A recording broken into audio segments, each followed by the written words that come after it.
Coba kembali di MTT Journey Inspiration of Life. Pagi ini saya coba mau sharing kan teman-teman dengan judulnya cara dan pola kerja Tuhan adalah out of system gitu, yang irasional bagi kita. Jadi memang cara kerja Tuhan memang beda teman-teman. Jadi kalau kita rasiokan cara dan pola kerja Tuhan tidak ketemu teman-teman.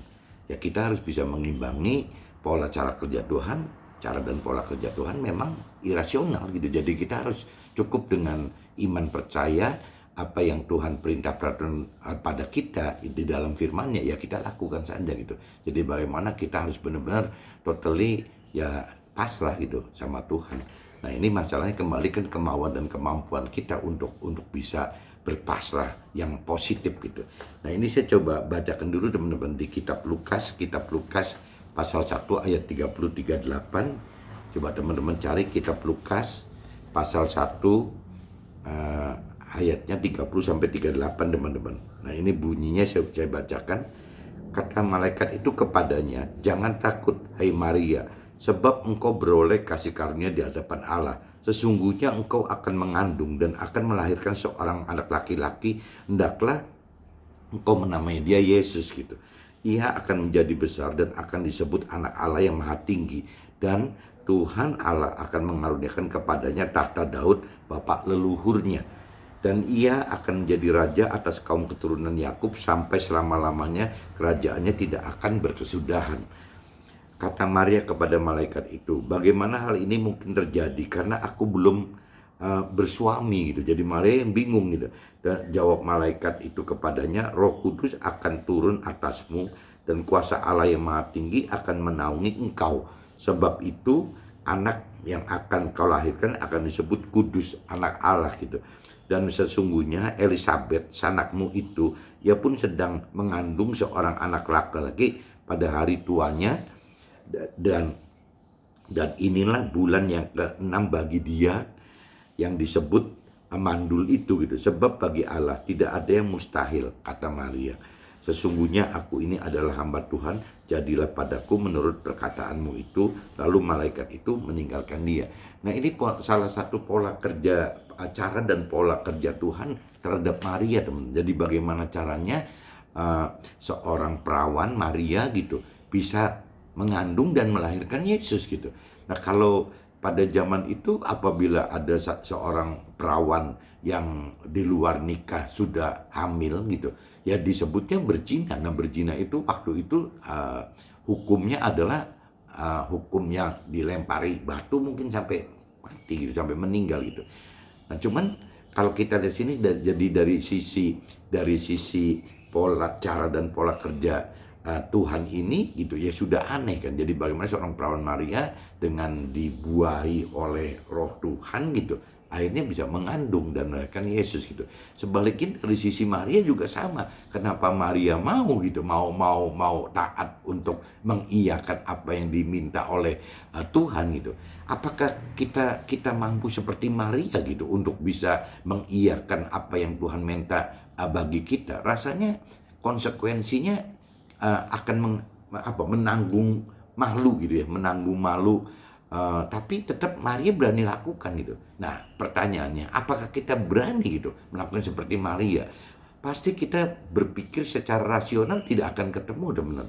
Ya apa iya gitu, apa iya seperti ini, apa iya seperti itu. Nah itu umumnya memang dirasakan oleh kita yang iman percayanya hanya di mulut, di bibir saja teman-teman, dan mungkin belum mengalami Tuhan yang nyata gitu dalam hidup kita. Kita cuman baru dasarnya keyakinan bahwa Tuhan itu, kita percaya Tuhan dan kita mengenal Tuhan itu dari sisi ya pikiran, perasaan, kehendak kita saja. Tapi begitu ada perintah yang sifatnya irasional, biasanya kita otomatis nolak teman, menolak gitu, menolak akan firman itu. Nah, yang konyol di dalam firman Tuhan itu banyak sekali hal-hal yang memang di luar rasional kita teman-teman. Jadi di luar rasional manusia. Ini pola kerja Tuhan itu out of system gitu. Jadi tidak seperti manusia pada umumnya. Nah ini yang kadang-kadang membuat kita sanksi. Nah, kenapa sanksi? Karena kita tidak, ya kita hanya percaya Tuhan, mengenal Tuhan dari pikiran perasaan kita. Jadi Tuhan yang paksa untuk seperti kita gitu. Nah, sedangkan orang yang sudah lebih dalam mengenal mengerti akan firman Tuhan, biasanya terbalik, teman. Jadi bagaimana caranya supaya uh, firman Tuhan itu nyata dalam kehidupan kita itu ya dengan cara bagaimana kita mendalami pengenalan akan pengertian firman Tuhan, dan kita harus berani melakukan firman Tuhan. Nah, waktu kita melakukan firman Tuhan berarti kita mengalami Tuhan gitu. Nah, waktu kita mengalami Tuhan, ya kita iman percaya kita bertambah gitu. Level iman kita akan naik, teman-teman. Jadi lebih daripada yang biasanya itu gitu. Nah, ini yang butuhnya kita melakukan firman itu seperti ini, teman-teman. Jadi waktu melakukan firman, ya otomatis kedalaman pengenalan pengertian akan firman itu akan makin dalam, dan juga tingkat iman percaya kita pada Tuhan juga makin tinggi gitu, makin berani kita melakukan firman Tuhan, dan makin mengenal, akhirnya makin mengenal keirasional Tuhan itu akan menjadi lebih rasional bagi kita apabila di cross dengan firman Tuhan dan dengan ya kuasa Tuhan gitu, kuasa Tuhan yang supranatural itu gitu. Nah, ini kita butuh waktu, teman-teman. Jadi saya sudah bacakan di kitab Lukas, teman-teman, kitab Lukas pasal 1 ayat 30 sampai 38. Nah, ini saya coba lanjut, teman-teman. Saya coba crosskan, saya coba kaitkan dengan kitab di Kisah Para Rasul, teman-teman. Kitab Kisah Para Rasul, pasal 9. Coba teman-teman cari pasal 9 ayatnya 10 sampai 15, teman-teman. Ayatnya 10 sampai 15. Coba teman-teman cari sebentar. Oke, teman-teman, coba Kisah Para Rasul pasalnya 9, teman-teman, ayatnya 10 sampai 15. Nah, kalau kita baca di ayat ini, teman-teman, jadi di Damsyik ada seorang murid Tuhan bernama Ananias. Firman Tuhan kepadanya dalam suatu penglihatan. Ananias, jawabnya, "Ini aku, Tuhan." Jadi Tuhan datang ke Ananias gitu ya. Firman Tuhan katakan, "Mari pergilah ke jalan yang bernama Jalan Lurus dan carilah di rumah Yudas seorang Tarsus yang bernama Saulus," gitu. Ia sekarang berdoa. Ya sekarang berdoa. Dan dalam suatu penglihatan ia melihat bahwa seorang yang bernama Ananias masuk ke dalam dan menumpangkan tangannya ke atasnya supaya ia dapat melihat lagi gitu. Ini cerita si Saulusnya gitu. Jawab Ananias, "Tuhan, dari banyak orang yang telah kudengar tentang orang itu, betapa banyaknya kejahatan yang dilakukan terhadap orang-orang kudus-Mu di Yerusalem." Ini cerita Saulus yang sangat jahat kepada pengikutnya Tuhan gitu. Dan ia datang kemari dengan kuasa penuh dari imam-imam kepala untuk menangkap semua orang yang memanggil nama-Mu gitu. Tetapi firman Tuhan kepadanya, "Pergilah, sebab orang itu adalah alat pilihan bagiku untuk memberitakan namaku kepada bangsa-bangsa lain serta raja-raja dan orang-orang Israel." Ya, orang Israel yang tidak percaya kepada Tuhan gitu. Nah, ini kalau cerita di kitab Kisah Para Rasul 9 ayat 10 sampai 15 ini juga sama, teman-teman ya. Bagaimana seorang Ananias kebingungan gitu karena perintah Tuhan untuk bisa menyelamatkan Saulus. Padahal Saulus itu adalah anak buah imam-imam yang bisa punya hak gitu untuk menangkap dan bahkan membunuh gitu para pengikut Tuhan. Tapi kenapa kok Tuhan order Ananias untuk berdoa menyembuhkan si Saulus ini gitu. Nah, ini kan untuk Ananias juga satu hal yang ini. Kalau Ananias tidak mengerti akan firman Tuhan, tidak mengerti akan Tuhan, dan tidak taat gitu, tidak punya iman percaya, ya pasti Ananias juga akan sanksi gitu. Ya apa iya ini suruh Tuhan gitu, orang segini jahat kok, Saulus segini jahat kok harus ditulungin gitu. Nah, ini selalu dalam Tuhan itu seperti itu, teman-teman. Karena kembali lagi pola dan cara kerja Tuhan itu out of system, irasional sekali bagi kita yang rasional gitu. Jadi memang beda sekali gitu. Nah, ini butuh kembali lagi, kalau Ananias tidak punya kedalaman pengertian akan firman Tuhan, dan Ananias tidak mempunyai level iman percaya kepada Tuhan karena mengalami Tuhan gitu. Rasanya Ananias tidak akan sanksi gitu, akan timbul kesangsian untuk berani ya melakukan yang ada di hati dia gitu. Karena bisa-bisa Ananias berpikir bahwa ini adalah kehendak jiwa dia, bukan karena roh dia gitu, roh dia yang digerakkan oleh roh Tuhan gitu.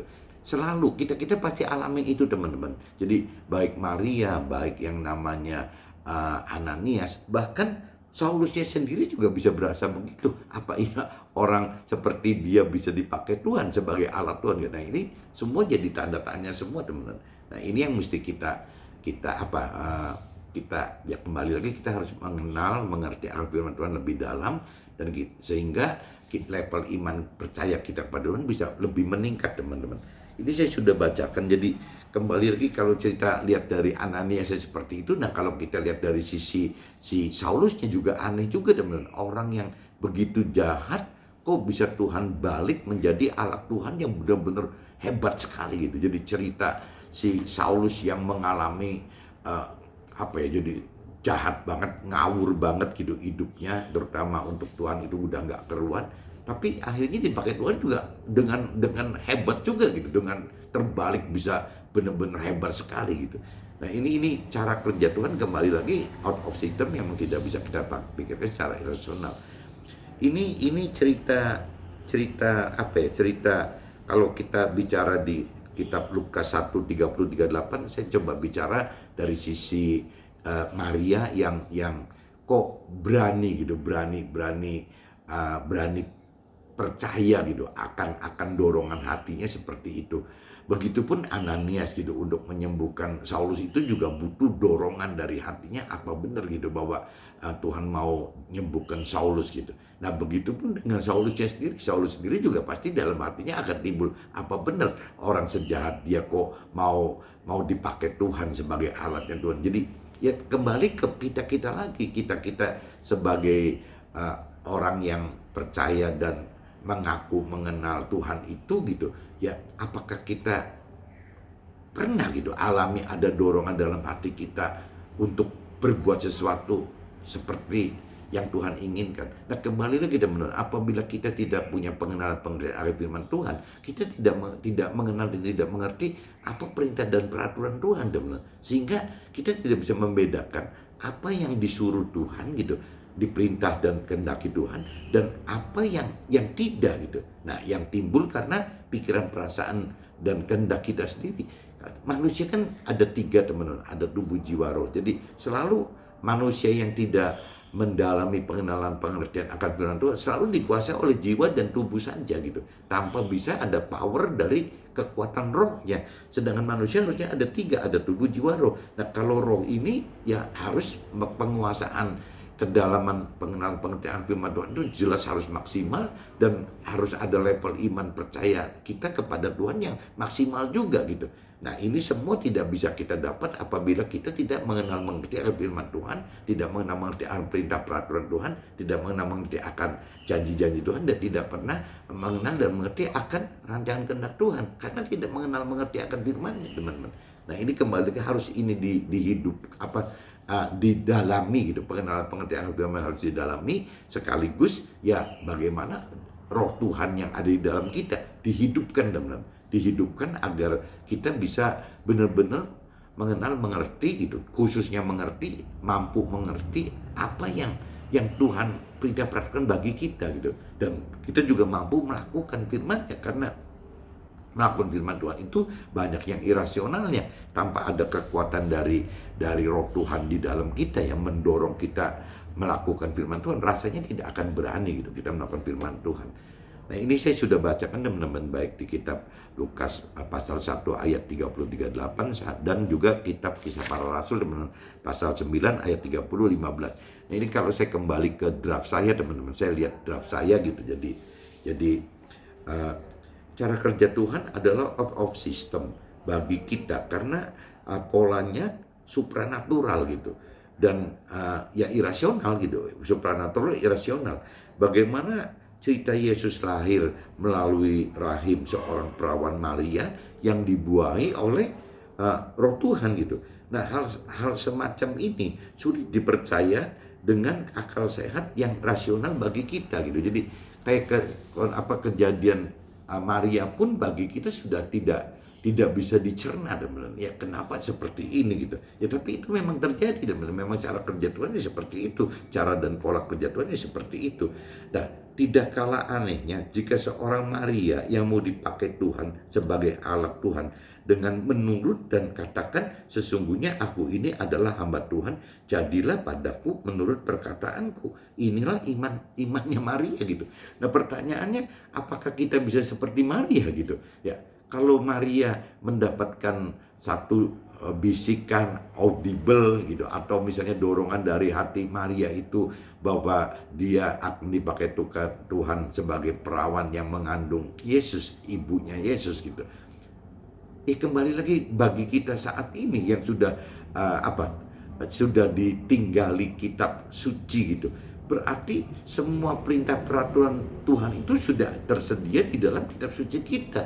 Ya, mungkin bagi orang Nasrani kita pegang Alkitab, itu berarti surat perintah peraturan Tuhannya ada di dalam Alkitab. Nah, teman-teman kita yang di Muslim juga sama kan ada Al-Quran gitu. Berarti kan ada perintah peraturan Tuhan yang di dalam kitab Al-Quran itu bagi yang Muslim. Nah, begitupun dengan orang-orang yang beragama lain, kalau memang memiliki kitab suci yang dari Tuhan gitu. Jadi semua di antara kita itu sudah memegang kitab perintah dan peraturan firman Tuhan dalam kitab suci kita masing-masing, teman-teman. Nah, apa sih yang Tuhan perintah peraturkan bagi kita gitu? Ya semua kan sudah Tuhan tulis gitu di dalam firman Tuhan. Ya, di firman Tuhan ini kan ditulis dalam kitab suci, di Alkitab atau Al-Quran atau kitab yang lain gitu. Sudah jelas tercantum, teman-teman. Nah, pertanyaannya, tidak perlu Tuhan bisikin lagi atau audible di kuping kita mendengar perintah peraturan. Perintah peraturan udah jelas gitu, ada di kitab suci itu.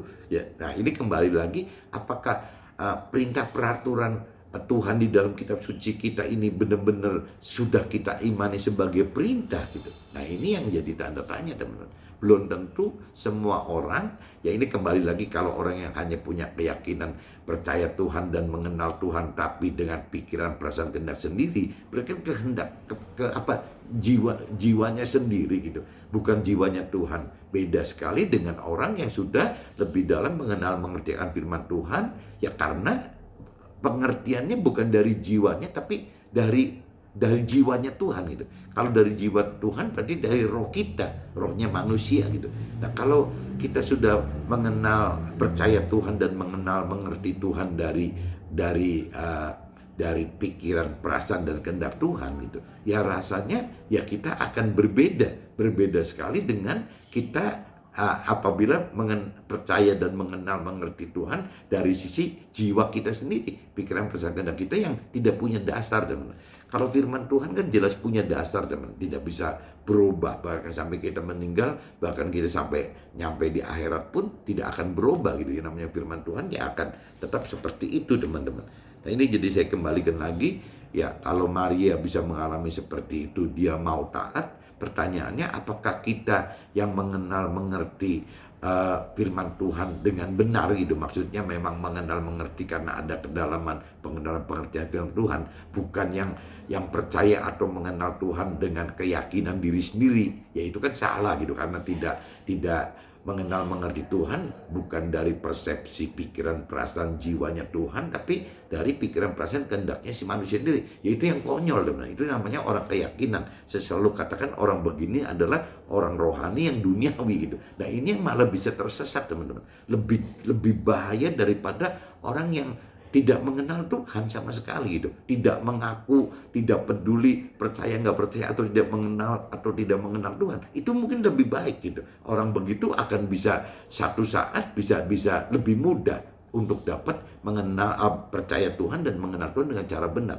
Tapi yang repot itu kalau orang yang punya keyakinan seperti tadi, teman-teman, ya cuman percaya Tuhan, mengenal Tuhan dengan keyakinan diri sendiri, dengan pikiran, perasaan, kehendak sendiri, akhirnya sampai meninggal juga bisa tidak berubah, teman-teman. Nah, ini orang-orang semacam ini terlalu riskan untuk bisa berhadapan dengan neraka gitu. Nah, ini yang mestinya kan buru-buru kita bangun gitu. Apalagi kalau kita lihat dari sisi umur gitu ya. Kalau sisi umur sudah di atas 55 tetap tidak ada perubahan gitu untuk bagaimana merubah percaya, bagaimana merubah mengenal dan mengerti akan Tuhan. Ya ini jadi repot, teman.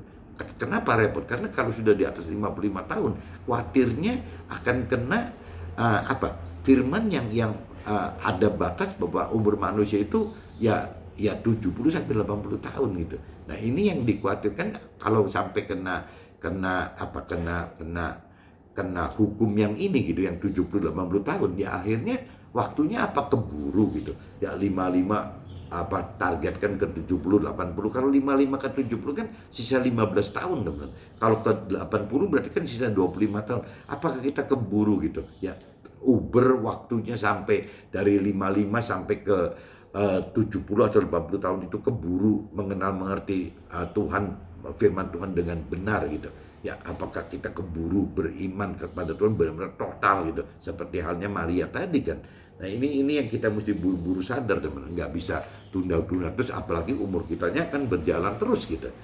Nah begitu juga cerita Ananias yang digerakkan hatinya untuk jadi alat Tuhan, sembuhkan Saulus dari kebutaan, di mana Saulus adalah yang diberi kuasa imam-imam untuk menangkap, bahkan kuasa untuk membunuh orang-orang yang percaya Tuhan waktu itu gitu. Karena Ananias tidak tahu akan cara dan pola kerja Tuhan. Ini sama aja. Jadi cerita tadi Maria, nah ini cerita Ananias juga sama. Kalau Ananias tidak taat kepada Tuhan, dia pasti akan protes teman, akan protes bahwa kok di Tuhan kok perintahkan seperti ini. Jangan-jangan audible-nya ini bisikan, bukan bisikan Tuhan. Jangan-jangan kalaupun itu dorongan hati, jangan-jangan itu bukan pengennya Tuhan. Ini memang membedakan antara suara Tuhan dan bukan suara Tuhan itu kan susah teman. Kenapa? Karena ada. Jadi kalau saya tangkap sebenarnya ada tiga hal yang mendorong kita, atau secara audible atau secara dorongan hati kita gitu. Ya bisa memang benar dari Tuhan gitu. Ya bisa juga dari roh lain di luar Tuhan, bisa juga dari jiwa kita sendiri teman-teman. Nah ini yang repot nih, kalau kita tidak mengerti akan firman Tuhan secara dalam, akhirnya kita tidak bisa bedakan teman-teman, apa yang dari Tuhan, apa yang dari iblis gitu ya kan, dari roh jahat, atau dari kita sendiri gitu. Nah yang sebenarnya kalau bagi orang yang sudah memiliki kedalaman pengenalan pengertian firman Tuhan, seharusnya gitu ya membedakan ini suara Tuhan atau suara bukan Tuhan, roh lain yang bukan Tuhan, atau suara dari jiwa kita sendiri, itu ya bisa teman-teman, bisa dibedakan dari ya apabila memang suara itu persis seperti yang firman Tuhan katakan, ya pasti itu suara Tuhan. Tapi kalau misalnya suara itu menyimpang dari firman Tuhan, ya itu berarti bisa suara yang bukan dari Tuhan, bisa aja dari iblis atau dari yang lain. Tapi sebaliknya, kembali lagi, kalau bagi orang yang tidak mengerti akan firman Tuhan, ya akhirnya jangan-jangan banyaknya isi suara itu adalah suara dari jiwa kita sendiri, jiwa si manusianya gitu, jiwa yang dengan pikiran, perasaan, dan kehendaknya manusianya sendiri. Nah ini yang paling konyol kan ini teman. Jadi kalau kita tidak menguasai pengenalan firman Tuhan, akhirnya kita selalu bimbang gitu, selalu ada tiga input yang masuk ke dalam suara kita, baik audible atau dalam hati kita. Selalu akan ada tiga suara itu teman-teman. Sedangkan apabila kita totally sudah percaya Tuhan saja bahwa itu suara Tuhan, kadang-kadang iman kita nggak nyampe teman-teman. Jadi kita bisa tahu bahwa itu sesuai dengan firman Tuhan, tapi waktu kita melakukannya, jadi kita cuma sebatas kenal dan mengerti saja, tapi tidak bisa melakukannya karena kita nggak kuat gitu, tidak kuat iman untuk melakukan firman Tuhan. Padahal kita sudah mengenal dan mengerti. Nah ini juga jadi satu kendala juga teman-teman. Ini butuh pengalaman hidup, mengalami Tuhan, sehingga kita benar-benar bisa makin berani gitu, berani melakukan firman Tuhan. Kalau kita tidak pernah memberanikan diri melakukan firman, susah. Ada mentor rohani yang senior katakan itu, mengikut Tuhan itu kalau diibaratkan seperti olahraga teman-teman, ya itu seperti olahraga belajar berenang gitu. Ya belajar berenang itu akan sangat berbeda teman-teman dengan olahraga yang lain gitu. Kalau olahraga yang lain karena sifatnya ada di darat gitu, mungkin melakukannya lebih berani karena ada di darat gitu. Ya baik itu mau belajar apa, mau belajar badminton, mau belajar tenis, atau mau belajar golf, belajar bela diri, semua kan ada di darat teman. Tapi kalau begitu dikatakan oleh si mentor ini belajar berenang, nah belajar berenang ini di problemnya beda teman, tidak di darat tapi dalam air. Nah mentor katakan itu ibarat kita melakukan firman Tuhan itu ibarat seperti orang berenang itu, belajar berenang di dalam air. Tanpa kita berani nyemplung gitu, kita masuk ke dalam air, kita tidak akan bisa pernah berenang gitu. Nah, begitupun juga dalam hal melakukan firman Tuhan, tanpa berani benar-benar cemplung gitu atau masuk ke dalam melakukan firman Tuhan, kita tidak pernah akan bisa melakukan firman Tuhan, teman-teman. Karena memang harus mengalami gitu. Jadi bagaimana ceritanya kan susah, bagaimana di dalam air itu kan susah. Jadi kita sendiri tidak bisa diceritakan orang, tapi kita mesti mengalami gitu. Harus mengalami bahwa ya kalau melakukan firman Tuhan ya seperti ini, seperti halnya orang berenang tadi. Jadi rasanya mentor rohani senior ini saya anggap ya benar juga sih gitu. Jadi memang beda dengan olahraga yang lain. Kalau semua olahraga yang di darat rasanya nggak ada masalah gitu. Tapi kalau olahraga yang di dalam air ini akan jadi masalah, teman. Nah, ini yang dialami Maria dan Ananias, bahkan kita juga akan selalu mengalami seperti ini, teman-teman. Ananias tetap taat dalam kesangsiannya. Nah, ini kan Ananias sanksi harusnya kan. Tapi tetap dia taat menemui Saulus di rumah Yudas di Tarsus ya, di kota Tarsus itu. Karena Tuhan katakan Saulus dipilih sebagai pemberita firman kepada bangsa-bangsa lain serta raja-raja dan juga orang-orang yang tidak percaya kepada Tuhan gitu. Jadi Ananias boleh sanksi akan si Saulus ini karena Ananias memang mendengar gitu, mendengar banyak cerita bahwa Saulus ini jahat sekali gitu. Kenapa Tuhan kau mau nyembuhkan dan mau pakai, kenapa mau nyembuhkan Saulus gitu. Ya sebenarnya kalau sampai Saulus ada apa-apa kan harusnya Tuhan senang gitu. Nah, tapi ternyata Tuhan tidak begitu. Jadi polanya Saulus ya berarti pola yang rasional. Ya kalau itu ya bukan out of system gitu, memang benar in system gitu. Jadi ya, yang Tuhannya mungkin yang out of system, yang irasional. Nah, cuman karena kalau Saulus tidak mengalami Tuhan, mungkin dia bisa sanksi gitu. Ya dia bisa sanksi, bisa berpikir ini suara siapa nih? Apa suaranya Tuhan? Apa suaranya roh yang lain? Atau suara jiwanya dia sendiri? Nah, akan sanksi. Tapi karena Saulus mengalami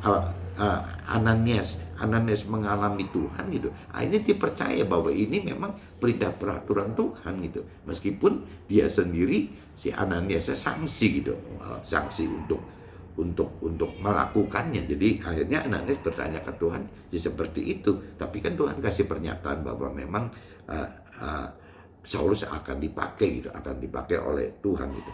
Tuhan akan tunjukkan pada Saulus betapa Saulus yang diganti nama Paulus akan menghadapi banyak penderitaan yang harus ditanggung oleh karena Tuhan itu. Jadi Tuhan bahkan katakan kepada Ananias bahwa Saulus ini nanti akan berubah menjadi nama Paulus ini akan dipakai menjadi alat Tuhan, bahkan mengalami banyak sekali penderitaan gitu. Jadi si Paulus ini bahkan lebih menderita daripada si Ananias yang menyembuhkan gitu, yang dipakai Tuhan untuk menyembuhkan si Saulus atau Paulus ini gitu. Ya itu pola, balik lagi pola kerja Tuhan seperti itu, teman-teman. Kenapa tidak si Ananias aja gitu yang dipakai seperti Paulus, tapi Tuhan ternyata tidak pakai seperti Ananias, seperti Saulus atau Paulus tersebut. Ya Paulus ini justru dipakai Tuhan maksimal sekali, bahkan Paulus kuat gitu menghadapi ujian cobaan yang jelas Tuhan katakan akan menderita bagi dia. Kembali lagi, apakah kita mau gitu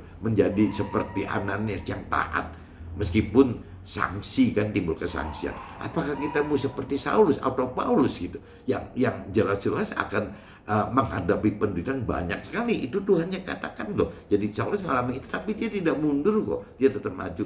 Nah, kembali kalau kita dari cerita ini, cerita Maria, ceritanya si Ananias, ceritanya si Saulus atau Paulus ini, bisa nggak sih kita konversikan ke dalam hidup kita sendiri? Ya apakah kita bisa seperti Maria gitu? Apakah kita bisa seperti Ananias? Apakah kita bisa seperti Saulus atau Paulus tersebut? Ya tetap semua mengacu kepada tiga hal yang tadi saya katakan. Ya bisa ketemunya dengan tiga hal. Ya bisa kesangsian karena apakah itu benar suara Tuhan? Apa benar itu suaranya jangan-jangan bukan suara Tuhan, roh jahat atau iblis atau roh manusia atau apapun juga. Atau bisa juga apakah suara itu dari jiwa kita sendiri. Nah ini akan semua timbul kesangsian seperti ini. Kembali lagi ya khususnya bagi orang yang hanya berkeyakinan percaya Tuhan dan mengenal Tuhan, mengaku mengenal Tuhan, tapi tidak dengan dasar-dasar kedalaman pengenalan Tuhan, ya pasti akan kacau, teman-teman. Akan kacau. Membedakan suara ini sulit sekali gitu. Nah, sedangkan saya tadi katakan ya untuk kalaupun misalnya kita tidak salah karena apa suara di hati kita atau di audible kita sesuai dengan firman Tuhan, untuk melakukannya pun tidak mudah, teman-teman. Apabila tidak punya iman, tidak akan mampu. Nah, iman ini harus tumbuh, timbul, ya berproses karena mengalami tadi. Seperti orang berenang tadi gitu. Nanti dari sudah mengalami iman, firman dan iman ini, ya timbul gitu. Timbul iman-iman yang berkembang, yang naik levelnya gitu.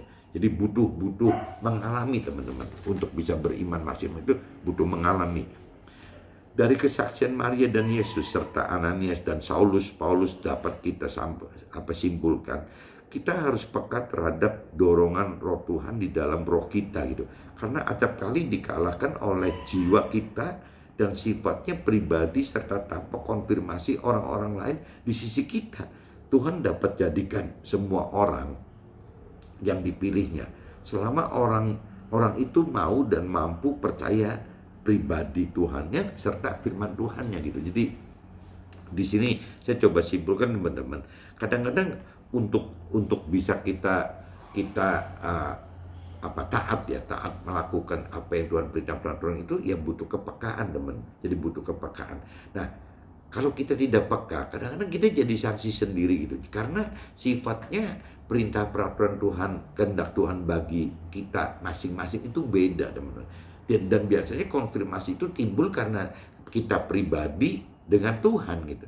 Nah, itu kalau kita sudah ada konfirmasi dari pribadi kita Tuhan yang tadi kita cross check gitu, apakah benar perintah peraturan Tuhan yang sesuai enggak gitu dengan dorongan yang ada di hati kita. Ya, ini mesti di cross check dengan firman Tuhan, kalaupun itu sesuai gitu. Nah, kadang-kadang konfirmasi ini sifatnya pribadi, teman. Tidak ada orang lain. Ya bisa sekali-kali ada orang yang diperintah Tuhan untuk memberikan nubuat kepada kita, memberitahu kita, bisa gitu. Tapi pada umumnya itu jarang, teman. Tuhan akan melatih iman kita itu dengan ya hanya memberikan dorongan di dalam hati kita saja, tanpa konfirmasi dari kanan kiri kita. Bahkan kadang-kadang apabila Tuhan perintahkan A kepada kita, kadang-kadang tidak ada konfirmasi dari orang, bahkan istri kita juga bisa komplain, pasangan kita bisa komplain, teman-teman. Jadi kalau bagi si suami yang mengalami perintah peraturan Tuhan seperti itu, bisa-bisa mungkin istrinya komplain. Tapi kalau si istri yang mengalami seperti itu juga bisa suaminya komplain gitu. Dan kalau sampai sepasang suami istri diperintah Tuhan A gitu, bisa juga anaknya komplain. Ya, anaknya diperintah oleh Tuhan untuk A, bisa juga orang tuanya komplain. Jadi sifatnya pribadi sekali, teman-teman. Jadi ya memang di sini butuh level iman yang berkembang gitu. Bagaimana kita mesti mengalami Tuhan pribadi, proses ke proses gitu, sampai kita benar-benar menguasai, ada peningkatan level iman kita. Ini butuh, teman. Jadi saya kembali lagi balikan pagi ini, teman, coba saya sharingkan bahwa ya cara dan pola kerja Tuhan itu adalah out of system gitu. Jadi yang irasional ya, dan biasanya kekuatannya dengan kekuatan supranatural yang dari Tuhan gitu. Jadi ya kita harus benar-benar mengerti gitu bahwa memang ya kembali lagi butuh kedalaman pengenalan Tuhan, dan butuh juga keberanian untuk beriman melakukan firman Tuhan. Oke, teman-teman, mudah-mudahan sharing pagi ini bisa ditangkap dan dicerna, dan apabila berguna tolong bagikan ke keluarga atau sesama yang lain. Oke, see you, bye-bye.